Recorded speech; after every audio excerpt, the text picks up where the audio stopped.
금요일 아침 글로벌 마켓나우의 김희욱입니다.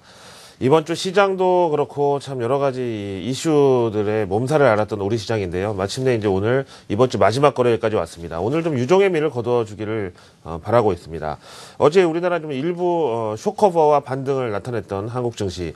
사실 어제 말씀드렸다시피 우리 시장이 지금 겪고 있는 여러 가지 이제 이 악재들은 한두 가지는 아닙니다. 여기다가 메르스라는 이제 최신 이슈까지 추가가 된 상황인데요. 일단 간밤에 미국 증시는 그리스 우려 때문에 또 하락을 했습니다만 하락폭이 조금 큼에도 불구하고 오늘 우리는 어차피 그리스 불확실성은 이제 제기됐던 거고요. 이 중에서 좀 우리가 겪고 있던 한 4중고 중에 한 2개 정도는 해결이 됐다고 보는 게 맞지 않느냐. 그래서 미국 증시의 저런 큰 낙폭을 보고서 우리가 너무 불안에 떨 필요는 없다라고 보여지고요. 다우지수가 18,000을 일단 깼고요. 다시 보실까요? S&P도 2100선을 밑돌긴 했지만 최근에 이제 우리는 밑으로 가고 미국은 견조하고 이제 이런 어떤 온도차 속에서 올랐던 미국이 빠진 거기 때문에 오늘 우리는 미국 증시의 저런 하락에 대해서 반드시 우리가 적어야말로 전염될 필요가 없다. 투심 자체를 그렇게 말씀드리고 싶습니다. 자, 미국 증시가 다우 18,000, S&P 500 지수 2100이라는 키 레벨을 하향 돌파하고 깨졌는데요. 자, 다음과 같은 뉴스 때문이었습니다. 영국의 가디언지에서는 조금 워딩이 세긴 하지만 그렉시트 우려에 대해서 다시 얘기하고 있습니다.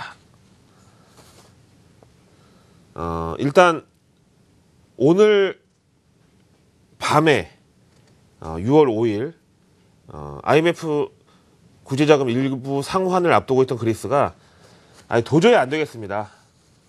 라고 이제 오늘 선언을 해버렸고요. 그렉시트, 그리스의 유로존 탈퇴 우려가 재부각된 상황입니다.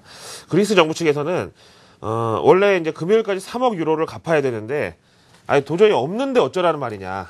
대신에, 그렇다고 배를 째라는 건 아니고, 이달 말까지 어떻게든지 돈을 마련해가지고, 16억 유로를 한꺼번에 다 갚겠다.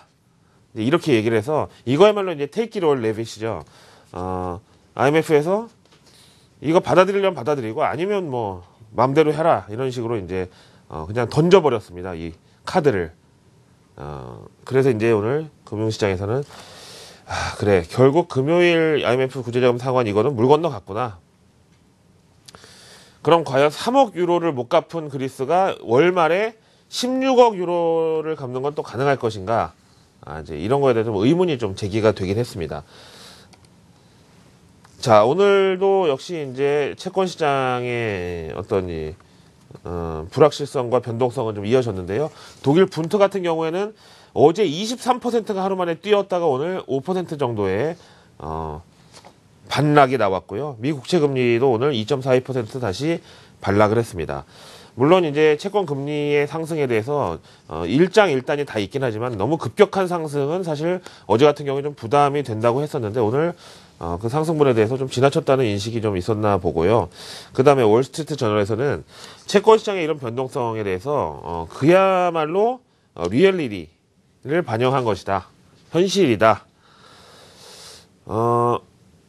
은행권 월가의 이제 수신과 여신을 담당하는 이런 금융사들 중에서 은행 업종을 담당하고 있는 그냥 금융사들이 고객의 예금을 가지고 지나치게 변동성이나 하이 리스크, 하이 리턴의 상품을 거래하는 걸 규제하자는 요 볼커룰 도입을 앞두고 있는 어떤 이 파란이냐, 아니면 인플레이션이 이제야말로 정말 올라갈 것 같다는 이 전망을 반영한 것이냐. 여기에 대해서는 아직까지 의견이 분분하지만 이런 변동성 이 트레이딩 자체가 일단 뭔가 꿈틀하고 있는 이런 기미는 분명했다.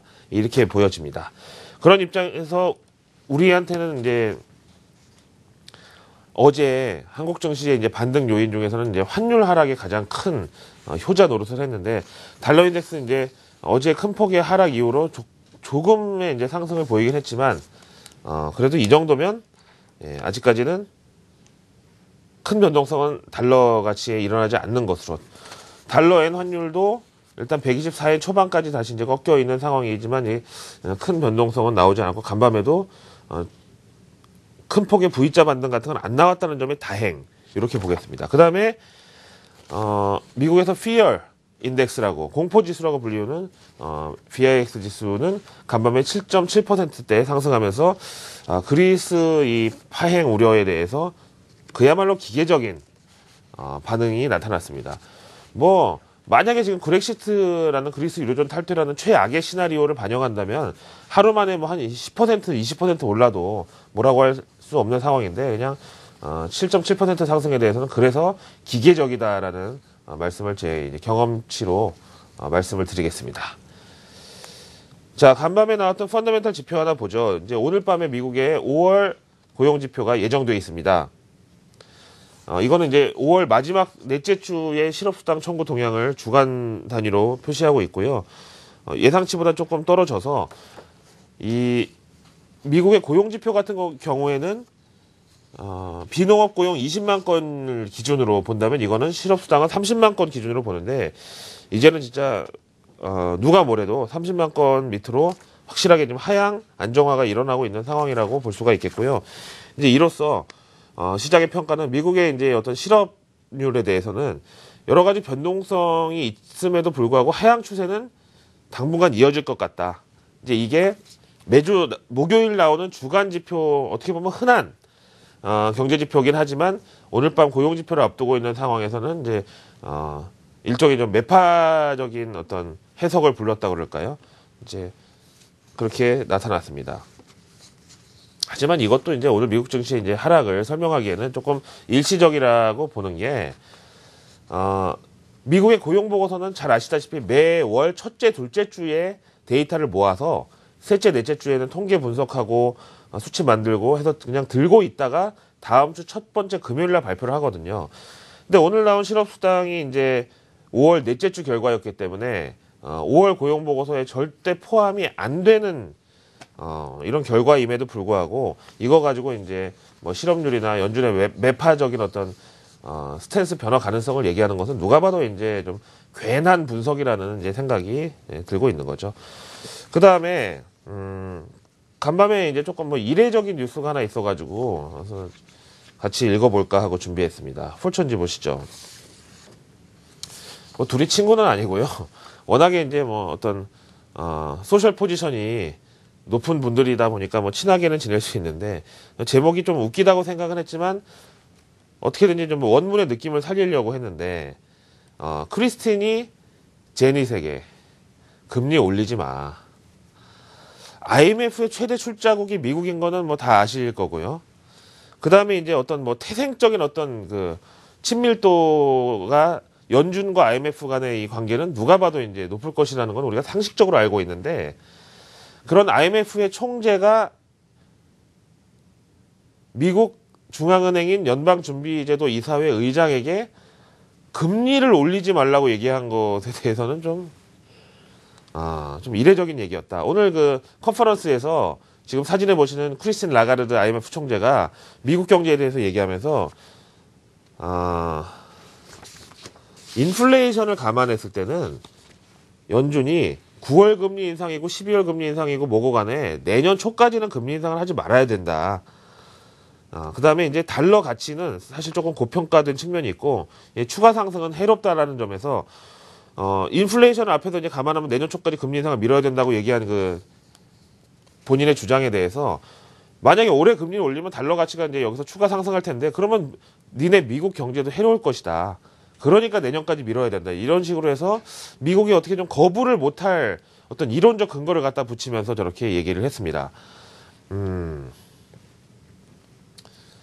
뭐 요즘에 뭐 비정상의 정상화 뭐 이상한 얘기도 이제 뭐 다 정설로 통하기도 하고 여러 가지 얘기가 있긴 하지만 어쨌든 IMF의 총재가 미국 연준 의장에게 금리를 올리지 말라고 얘기한 것에 대해서는 하여튼 사람들이 도대체 무슨 내막이 있을까 이제 이런 좀 궁금증을 가졌다는 거죠.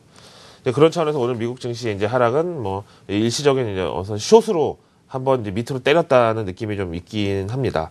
여기는 이제 시장의 반응도 다음과 같이 나와 있는데요. 연준의 금리 인상에 대해서 IMF가 지금 뭐 그야말로 이제 오지랖을 부렸다라는 식으로 이제 얘기를 하는데 도이치에서 얘기하는 이제 연준 금리 인상 이 확률은 파란색이 9월이고요. 빨간색이 12월이거든요. 12월 연중 금리 인상 가능성은 지난 2분기까지만 해도 100%로 오다가 최근에 이제 막 왔다 갔다를 하고 있다가 지금 이제 88%까지 떨어졌고 9월 금리 인상 가능성은 지금 보시는 대로 점차 떨어지고 있는 이런 상황입니다. 오늘 그래서 IMF의 저런 내년까지 금리 올리지 말라는 이 발언의 반응도 9월 금리 인상 확률이 조금 떨어진 것으로 이제 해석이 가능하겠고요.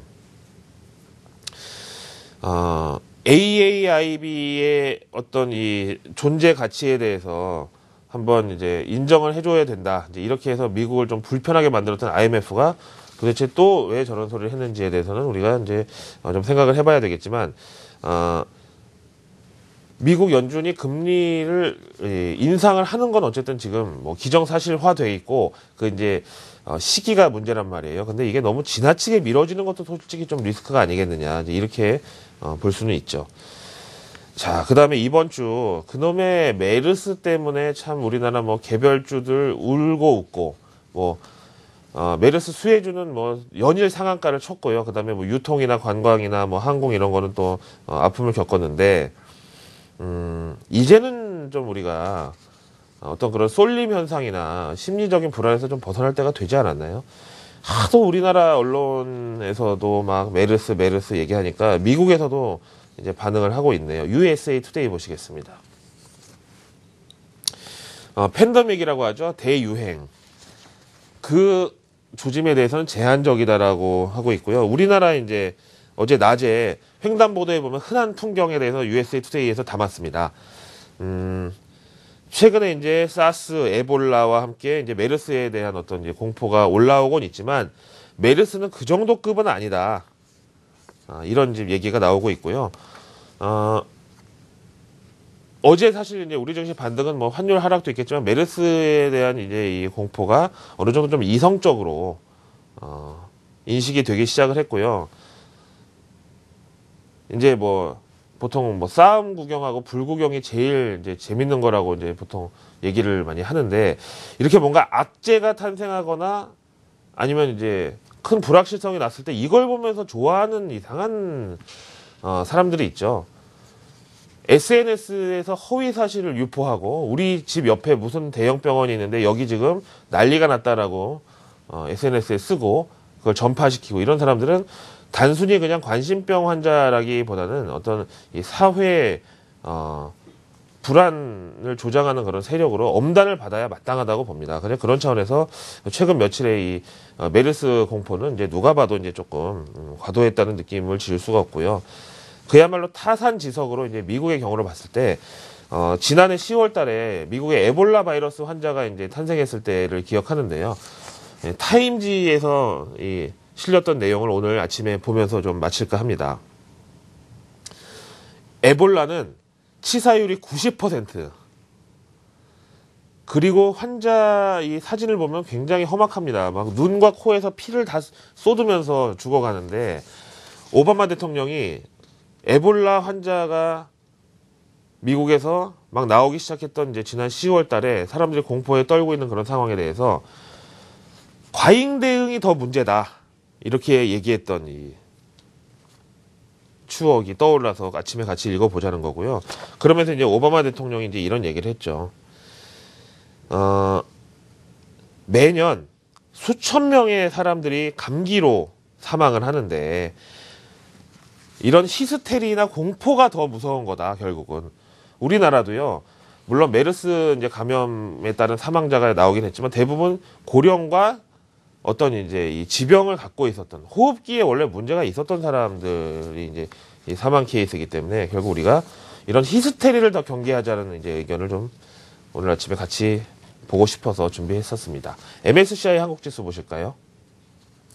어제 말씀드린 대로 이제 56선은 사실 코스피 1900 후반대까지 해당되는 이런 수준인데, 일단 오늘 MSCI 한국지수와 관계없이 조금 이제 반등을 해준다고 해도 이상할 것이 없는 날로 보고요. 대신에, 이제 환율 불안이나 앞에서 보신 IMF가 이제 연준에 혼수를 두고 있는 이런 상황들 이제 외국인들이 봤을 때는, 한국 증시의 어떤 이제 이 밸류에이션이나, 그 다음에 어제 있었던 뭐, 삼성그룹주들에 대해서 사실 코스피 상승은 어제 삼성전자 외국인 집중 매수에 따른 것이었기 때문에 외국인들이 지금 보는 한국 주식에 대해서는 이제 우리가 적극적으로 상방으로 당겨주지는 못하겠지만 어쨌든 알아서 잘 극복해주면 좋겠다라는 정도의 이제 투심을 읽고 외국인의 시각이 현재 코스피 지수 때보다 좀 낮은 것에 대해서는 일단 다음 주에 갭을 좁혀보기를 기대하는 게 좋을 것 같다고 봅니다.